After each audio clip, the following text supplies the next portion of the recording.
शारदा ने अपनी जिंदगी भले ही गरीबी में गुजारी हो, बावजूद इसके वो अपने खाने में कभी गरीबी नहीं आने देती थी। उसके मोटे तगड़े शरीर को देखकर कोई भी कह नहीं सकता था कि वो गरीब है।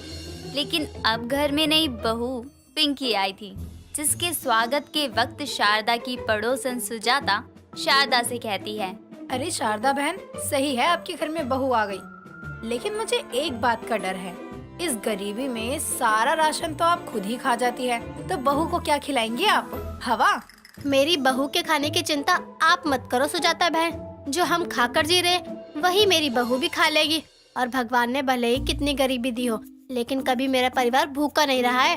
तुम जी थोड़ी रही हो, तुम तो फूल रही हो। गरीब भूखी सास के पल्ले बंधी इस बहू को पता नहीं कभी पेट भर खाना नसीब होगा भी या नहीं। घूंघट में वहाँ खड़ी पिंकी ये सब सुनकर हैरान ही हो रही थी कि सब उसकी सास को गरीब भूखी सास क्यों कह रहे हैं। लेकिन शारदा अच्छे से अपनी बहू का स्वागत करने के बाद उसको अपने बेटे भानु संग कमरे में भेज देती है, जहाँ भानु अपनी पत्नी को कहता है, पिंकी जी, हर लड़की के अपनी शादी के बाद बहुत सपने होते हैं, आपके भी होंगे। लेकिन मैं आपको पहले ही बता दूं कि हम लोग गरीब हैं। 2 वक्त की रोटी अच्छे से देने के सिवा मैं आपकी ज्यादा ख्वाहिशें पूरी नहीं कर पाऊंगा। जी भानु जी, पता है, पर मैं भी एक गरीब परिवार से ही आई हूँ।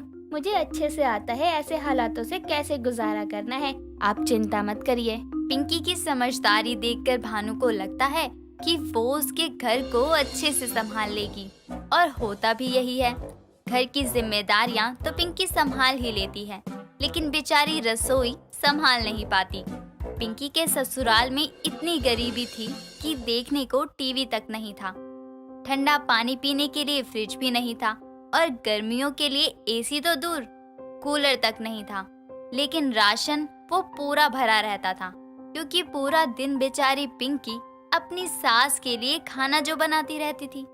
ऐसे ही एक सुबह जब पिंकी रसोई में चूल्हे पर रोटियां सेक रही थी, तो वहाँ शारदा आती है और उससे कहती है, अरे बहू, तू अभी रोटियां ही सेक रही है? तो एक काम करती हूँ, मैं खाने बैठ जाती हूँ। गरम गरम रोटी खा भी लूंगी, साथ साथ खाने से तुझे पता भी चल जाएगा कितनी रोटी बनानी है। अब बस बैठ गई हैं, अब सारा आटा खत्म करके ही उठेंगी। अब पता चला मोहल्ला मेरी गरीब सास को भूखा क्यों बोलता है। इस घर में इतनी गरीबी है कि चैन से कहीं बैठने की कोई ढंग की जगह नहीं है, लेकिन खाने के लिए राशन पूरा भरा है, ताकि ये मेरी गरीब भूखी सास 24 घंटे ठूस सके। बहू, जरा रोटी रखियो इसमें 5-6। माँ जी, अभी 2 ही बनी है, 5-6 कहाँ से दे दूं? और भानु जी को भी रोटी पैक करके देनी है काम के लिए। उसकी चिंता मत कर, वो तो दोपहर में खाना खाने आ जाएगा।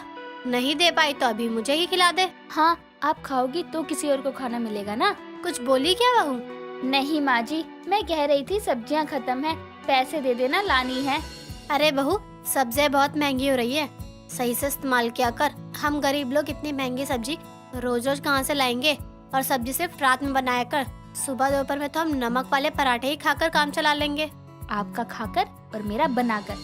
जहाँ से गेहूँ आता है, ये तो आपने इतना भरा हुआ है घर में, तो सब्जियाँ नहीं आएंगी क्या? वैसे ही मैं पूरे दिन एक बार खाना खा पाती हूँ, अब वो भी क्या मैं बिना सब्जी के खाऊं? पिंकी इतना कहकर रोटी बेलने लग जाती है। तभी सामने वाली सुजाता एक गेहूं की बोरी लेकर शारदा के घर आती है। उसको आते देखकर पिंकी काम छोड़कर उसके पास जाती है और उससे कहती है, अरे आंटी, ये क्या है इस बोरे में? अरे बहू, गेहूं है। सरकार राशन में हर महीने 30 किलो गेहूं देती है, और तेरी सास ने तो अपने जेठ जेठानियों का भी नाम राशन कार्ड में लिखवा रखा है। वैसे वो लोग शहर में रहते हैं, लेकिन ये आज भी उनके नाम का राशन लेती है यहाँ से। वो तो मेरा बेटा गया था राशन लेने गाड़ी पर, तो वहाँ से भानु ने राशन गाड़ी में रखवा दिया और खुद काम पर चला गया। बहू, अब पता चला इस घर में गेहूं या आटा ही ज्यादा है, बाकी चीजों के लिए तो पैसे लगते हैं, इसलिए हम गरीब लोग वो सब नहीं लेते। ये फ्री है, इसलिए इनका भंडार भर रखा है मैंने। फ्री का आटा खा खा कर सासू माँ फूल रही हैं। हे भगवान, मैं तो थक गई हूँ इनके लिए रोटियां बना बना कर। पूरा दिन चूल्हे के आगे रोटियां ही सेकती रह जाती हूँ। कहाँ खो गई बहू? अरे इसको रख लियो, मैं चलती हूँ। सुजाता वहाँ से चली जाती है और शारदा वापस से पिंकी को रोटियां बनाने में लगा देती है। शाम के समय भानु घर आता है तो पिंकी उससे कहती है, भानु जी, आप एक गैस चूल्हा ले आइए ना, चूल्हे पर खाना बना बना कर हमें गर्मी लगती है और कभी कभी लकड़ियाँ बदलते हुए हाथ भी जल जाता है। पिंकी जी, हमने कहा था ना ये गरीबों का घर है, यहाँ आपको ऐसी सुख सुविधाएं नहीं मिलेंगी। माँ ने भी तो इतने सालों चूल्हे पर ही खाना बनाया है, आपको क्या दिक्कत है? जब आपकी माँ बनाती होगी ना तब खुद खाती होगी, इसलिए उन्होंने इतने साल बना लिया। यहाँ मेरा पूरा दिन चूल्हे के आगे जाता है। इतने गरीब हो तो अपनी माँ को सिखाते क्यों नहीं कि गरीबों की तरह खाएं? खाने में तो वो कभी कोई कमी नहीं आने देती। एक बार में 15-15 रोटियाँ खाती है। तीनों टाइम इतनी इतनी रोटियाँ बनाकर हम पागल हो गए हैं। तुम हमारी माँ के खाने पर नजर लगा रही हो? अरे हद है, रोटी ही तो बनानी पड़ती है तुम्हें, इसमें क्या ही दिक्कत है? सब्जी बनाने के लिए सब्जी होती ही नहीं है आपके घर में। गेहूं फ्री मिलता है, इसलिए नमक वाले पराठे बनवा बनवा कर माँ जी मेरा ऐसा हाल कर देती है। पूरा दिन खाना बनाने के बाद मेरा खाना खाने का मन तक नहीं करता। अपनी बहू को अपने खाने के बारे में ऐसा बोलता सुनकर शारदा का दिल टूट जाता है और वो अगले दिन से अपने खाने में कमी कर देती है। सुबह अपनी सास को 15 की जगह 2 रोटी में संतुष्ट होता देखकर पिंकी को भी हैरानी होती है। माँ जी क्या हुआ, आज आपने रोटी नहीं लेनी? मैंने इतना आटा गूथा है, बताइए और कितनी बनाऊं? नहीं बहू, मुझे इतनी ही खानी है, तो अपने लिए बना ले। पिंकी को ये देखकर हैरानी तो होती है, लेकिन वो इस बात पर ध्यान नहीं देती। लेकिन अब रोज ही सुबह शाम के खाने तक जब शारदा कम खाना लेती है तो ये बात उसके बेटे को खटकती है। और एक शाम जब शारदा खाना खाकर चली जाती है तो भानु चूल्हे के पास रोटी बनाती अपनी पत्नी से बोलता है, पिंकी जी, आपने माँ को कुछ बोला क्या? देख रहा हूँ कि कुछ दिनों से माँ बहुत ही कम खाना खा रही हैं, ऐसे उनकी तबीयत खराब हो जाएगी। हाँ, आपको रास नहीं आ रहा होगा ना कि मैं जल्दी खाना बनाकर फ्री हो जाती हूँ। अरे मैंने कुछ नहीं कहा माँ जी को कि कम खाओ, उन्होंने ही खुद कम खाना शुरू किया है। शायद उनको दिख गया होगा कि गरीबी में इतनी भूख दिखाना सही नहीं है। अरे आपने गरीबी देखी कहाँ है?